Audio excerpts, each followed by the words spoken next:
మేము నిన్న పొద్దుకే లేచి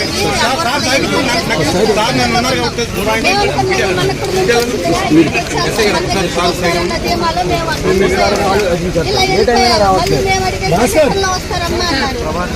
ఆగిపోయింది, మీరు వెళ్ళిపోయారు. సాయంత్రం ఏమైందంటే మాకు ట్యాంక్ అన్నా ఇక్కడ ఆపండి సార్ ఏమి రాలేదు సార్, పైకి వెళ్ళిపోయారు. ఏమి రాలేదు సార్, పైకి వెళ్ళిపోయారు. నేను అడిగాను సార్,